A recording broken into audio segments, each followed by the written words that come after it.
My name is Clara, 35, and for years, my relationship with my younger brother, Leo, 32, could be summed up in one word: disparity. We were both given equal opportunities, but Leo always felt entitled to more. He had charm and zero work ethic. I had a quiet determination and a stable career as a hospital administrator. The disparity became a disaster 2 years ago when our grandmother, the most important person in our lives, passed away. Grandma was a self-made woman who left behind a substantial trust, meticulously structured to split equally between Leo and me upon her death. That trust was everything to me. It represented the down payment for my retirement and my security. For Leo, it was just the next bank account to plunder. The will was clear: $500,000 each. A few weeks after Grandma's funeral, I received a chilling call from the estate lawyer. The trust account was empty. My brother, Leo, had been named the executor of the estate for some bizarre sentimental reason. The lawyer explained, with a tone of clinical horror, that Leo had systematically liquidated the entire $1 million trust over the course of 3 years, while Grandma was still alive but cognitively declining. He had moved her into an expensive assisted living facility and used a durable power of attorney to transfer every asset out of the trust, slowly bleeding it dry. He didn't just steal my $500,000, he stole the entirety of Grandma's legacy. I confronted him at his new luxury penthouse.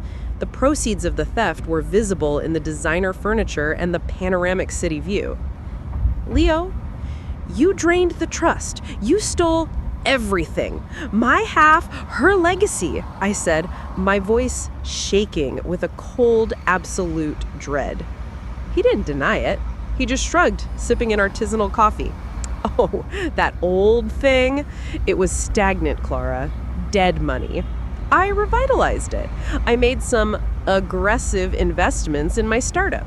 You'll thank me when I IPO. Besides," he added, with the casual cruelty only a favored sibling can possess, "you're the sensible one. You have a job. You don't need the money like I do. I needed capital. I needed the freedom to really build something." He had rationalized elder abuse and grand larceny as a necessary business decision. He saw me as the stable sister, the one who would just work harder to make up the loss while he lived off the stolen comfort. I filed a civil suit immediately for conversion and fraud, but Leo was slippery. He buried the money in shell companies and offshore accounts. The legal battle dragged on for 18 miserable months, draining my savings and my hope.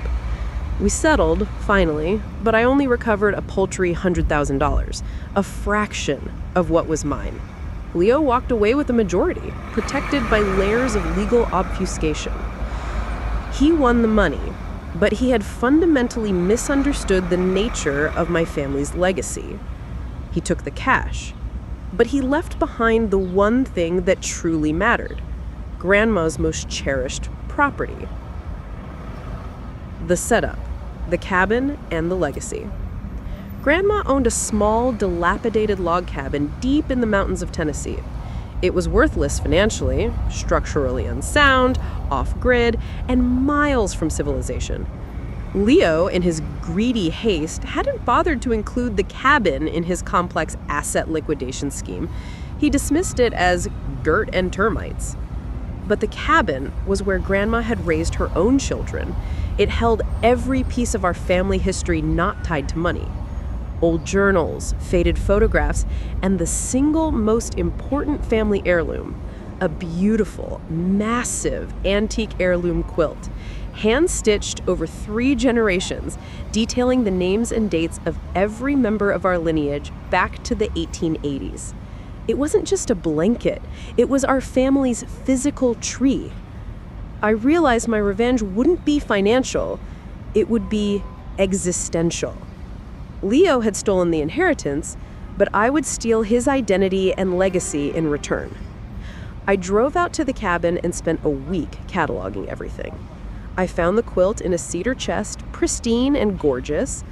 The next 2 years of my life became a meticulous, two-pronged operation: rebuilding the cabin and fabricating a new legacy. My stable administrator salary funded the rebuild. I didn't just repair the cabin, I restored it, modernizing the foundation and adding solar power, turning a rotting shack into a stunning minimalist retreat. The fabrication, however, was the dangerous part. I meticulously copied the heirloom quilt, commissioning an exact, high-quality reproduction.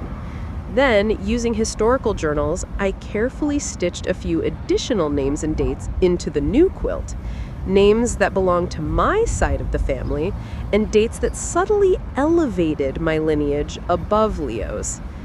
The final piece of the plan centered on the one thing Leo truly valued: status and the appearance of having a deeper, richer family history than he actually possessed. The reveal, the fake legacy. Leo got engaged to a wealthy socialite named Serena. The wedding was planned to be a grand spectacle at a historic coastal venue. I received a reluctant invitation, mostly because my parents insisted. My revenge was scheduled for the rehearsal dinner, a gathering of Serena's aristocratic relatives who valued history and heritage above all else. Leo desperately wanted to prove to his future in-laws that his family's history was as rich and authentic as theirs. I didn't arrive in my usual sensible dress. I arrived in a sharp, expensive gown and brought one thing: a massive, ornately wrapped gift, which contained the original termite-eaten, worthless log from the cabin's old foundation, with a bronze plaque attached. During the toasts, Leo got up, smug and confident, and started bragging about his ancient family roots and the legacy he inherited. I stood up before he could finish. "Leo was right," I said, addressing the room, holding the original quilt in its display case. "Family legacy is the only thing that truly matters." And after the ordeal of the last 2 years, I realized that I couldn't let my family's true, priceless inheritance fall into the wrong hands. The room was wrapped. Leo looked confused but interested. He thought I was finally admitting defeat. "This," I announced, holding up the quilt, "is the original heirloom quilt, hand-stitched over 3 centuries, detailing the entire history of our lineage. It's the family charter. And 2 years ago, when Leo cleaned out the financial trust, he missed one thing. Grandma legally revised the deed to the cabin and this quilt, transferring them both entirely to me." I paused, letting the silence build. The quilt and the cabin, the only things of true historical value, are mine. And now I have to make a painful admission. I held up the plaque on the rotting log. It read, "The foundation of true family wealth. Stolen from the financially reckless, restored by Clara." When I was restoring the cabin, I realized the true damage was not just structural, it was historical. I handed Leo's future father-in-law the copied quilt, the one with the subtle, fabricated lineage that favored my side. "Sir, I made this detailed replica to preserve the family's honor, because the original quilt has one small but profound flaw." I pointed to a seemingly innocuous small patch on the original quilt. When Leo was liquidating the trust, he also sold a small section of the quilt to a collector, a few irreplaceable stitches detailing the history of our great-grandfather, a figure you may know as a founder of this very city. I looked at Leo, whose face was a shade of ash. He hadn't sold the quilt, but he had no way to prove it. The fact that I had the original and he had stolen everything else made the lie instantly believable. Leo stole the money, but he also stole the history. He compromised the family's legacy for a quick payout. He sold the part of the quilt that proved our lineage's connection to the founding families. The unfixable damage.